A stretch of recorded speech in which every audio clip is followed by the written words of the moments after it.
بعض اوقات گدھ اور ہمارے بےحس افراد کے درمیان کوئی فرق محسوس نہیں ہوتا۔ دونوں ہی مردہ جسموں کا انتظار کرتے ہیں اور پھر نوچ نوچ کر مزے لیتے ہیں۔ مہدی حسن مستانہ، ببو برال، محمود خان، طارق ٹیڈی، افضال احمد اور نہ جانے کتنے کامیاب فنکار ہمارے سامنے اس دنیا سے گئے ہیں۔ جب یہ فنکار زندہ تھے تو ہماری سیلفیاں رکنے کا نام نہیں لیتی تھیں، مگر جیسے ہی یہ فنکار حالات کے جبر کے نیچے آئے تو پھر پوری دنیا نے دیکھا کہ محمود خان لاہور پریس کلب کے باہر اپنے گھر کے سامنے سامان سمیت فٹ پاتھ پر کئی دن بیٹھے رہے۔ مالک مکان نے کرایہ نہ دینے پر انہیں گھر سے نکال دیا اور یہ بے سر و سامانی کے عالم میں سڑک پر رہنے کے لیے مجبور ہوئے۔ ببو برال، مستانہ اور مہدی حسن کو خود آ کر اپنے علاج کے لیے لوگوں، حکومت اور فنکاروں سے بار بار اپیل کرنا پڑی۔ اسی طرح ٹی وی پر کام کرنے والی اداکارہ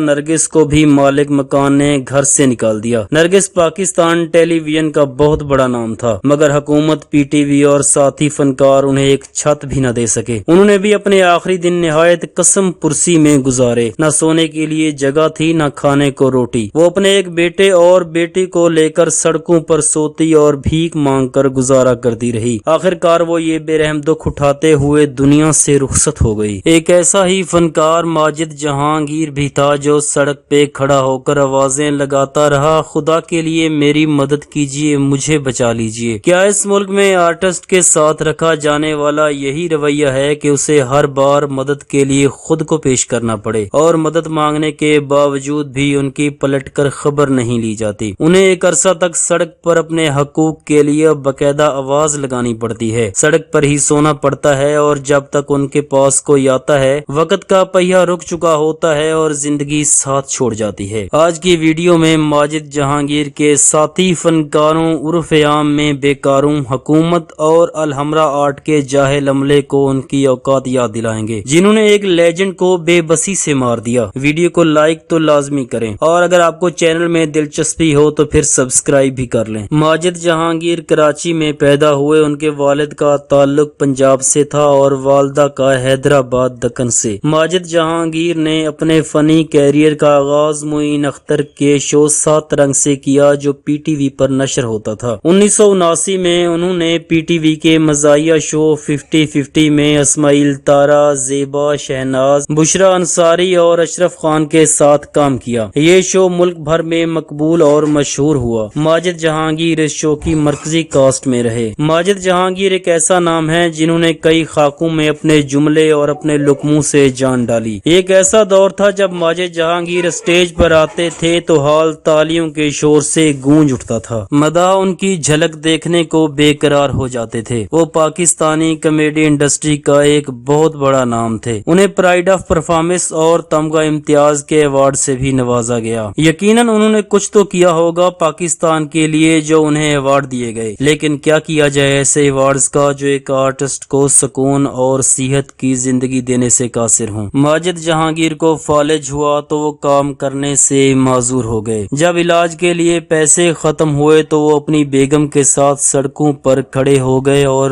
مدد مانگنے لگے۔ اس کے بعد وہ اپنی بیگم کے ساتھ لاہور چلے گئے، کیونکہ کراچی میں کوئی پرسان حال نہیں تھا اور بیگم کے بغیر ان کا زندگی میں بھی کوئی نہیں تھا۔ وہاں انہوں نے گاڑی پر اپنا بینر لگایا اور لوگوں سے مدد کی اپیل شروع کر دی۔ اسی طرح قسم پرسی کی حالت میں بیوی چل بسیں اور زندگی بہت مشکل ہو گئی۔ ایسی حالت میں وہ بے بسی کی تصویر بن گئے۔